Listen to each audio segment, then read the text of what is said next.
Well, hello, Indian View. It's Pastor Joshua, and I'm out of my office, sitting outside, and Candace and I and our five kids were just on the trampoline together. We were jumping and wrestling and looking at pictures together, and I got punched in the lip. Shiloh accidentally, we were wrestling, and he gave me a good swing and punched me in my lip really good. So we were doing that. Listen, there's a few things we can control right now in the midst of this corona lockdown. We can control our relationships with the people in our life. We can control our relationship with God.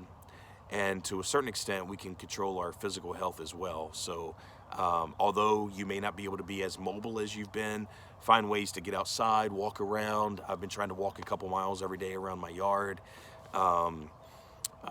I'm not eating a bunch of junk food, even though I'm pretty stationary. I'm not spending a lot of time watching television. I'm trying to be productive, even though I can't get out and do the things that I'm used to doing. I'm able to read my Bible, do writing, do some other projects, and of course, I got my hands full. We have a bunch of kids that we have to take care of and spend time with. So there's some things we can control is the point. You can control your relationship with God, your relationship with people around you.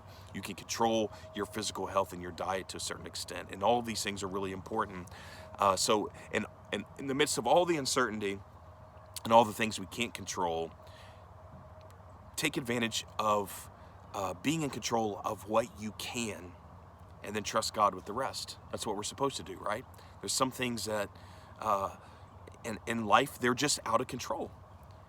You can't control some things that happen to you physically, relationships, some things on your job, some things in nature. There's some things that we can't control, but God calls us to control and manage and discipline the things that we can. And so let's continue to do that. There's a story in the Gospel of Mark chapter 10 that I just love. It's so powerful. I'll start with Mark 10 and 46, and I'll read to the end of the chapter, verse 52. And they came to Jericho, and as he was leaving Jericho, that's talking about Jesus, it says Jesus and his disciples, and there was a great crowd with them. Now, I always tell you, stop speed reading through the Bible. There's no point in it.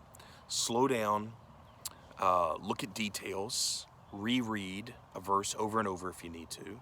Read a passage over and over so that you understand the details. Read the passage before it and the passage after it, so you get the context of what you're reading. The Bible is not intended to be read like a bunch of fortune cookies. Okay, it's a story. It's a story about God and God's plan for humanity.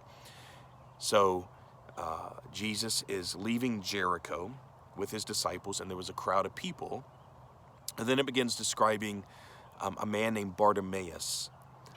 It names him Bartimaeus. It says he's a blind beggar. He is the son of Timaeus, and he's sitting by the roadside.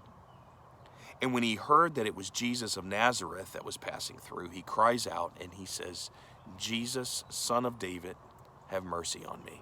So there's specificity here. There is a man named Bartimaeus. He's the son of Timaeus. He is a blind beggar, and he's sitting by the roadside.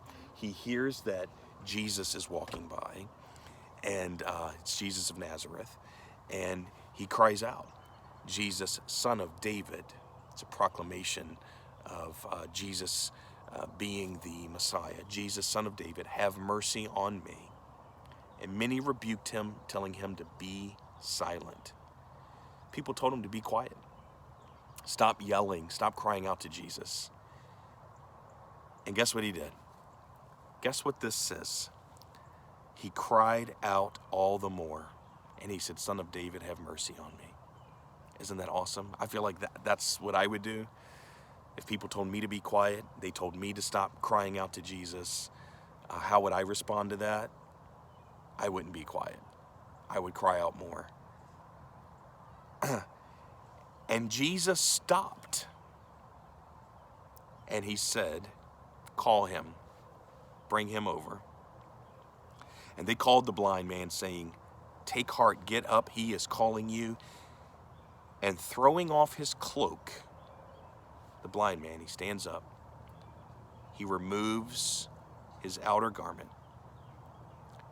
He stands up and he goes to Jesus. And Jesus says, "What do you want me to do for you?"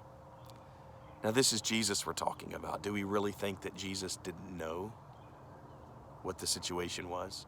But he asks him directly, "What do you want me to do for you?" And the blind man said to him, "Teacher, Rabbi, let me recover my sight." And Jesus said to him, "Go your way, your faith has made you well." And immediately he recovered his sight and followed him on the way. Isn't that beautiful? I mean, there's so many wonderful things that we could talk about in this passage right now. We can talk about how the writer of the Gospel of Mark showed that somebody who was not a religious figure, who wasn't following Jesus in the crowd, understood that Jesus's identity, Jesus, the son of David. Throughout the Gospel of Mark, the disciples over and over and over are pictured as a bumbling group of guys that don't understand what Jesus is trying to communicate.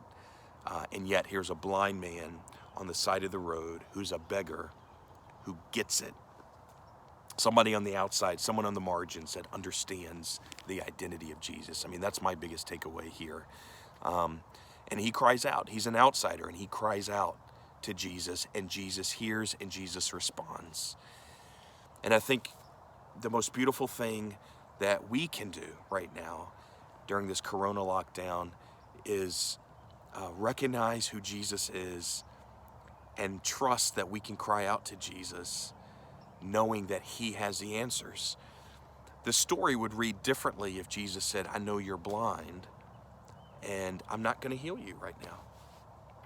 Wouldn't the story read differently? Sure it would. But there's a lot of times in our lives we have questions, we want answers, we want healing either in our mind, our body, or our spirit. And we don't find that sort of healing that we read about here. Does that mean that Jesus is still not in control? Of course not. Jesus is in control, and it's our faith in Jesus right now that is going to make all the difference. We don't know what tomorrow holds, but I know it's cliche, who holds tomorrow. So right now, if you feel like you're on the margins, if you feel like you don't have the answers, if you feel like you're overwhelmed, if you feel like you can't see, cry out to Jesus. I know that when we do cry out to Jesus, he does hear us. You say there was a crowd of people around Jesus. He was on a mission. He was going from point A to point B. He was leaving Jericho. He had somewhere to be. Sure. But when the blind man on the side of the road called out, Jesus stopped. Nothing matters more to God than when we cry out with a heart of faith. So let's do that, Indian View. Let's cry out to the Lord. Let's trust God right now. Let's be faithful to the Lord. And I know that when we cry out to the Lord, he's going to say, "Hey, come on." And then we can connect with Jesus. So God bless you.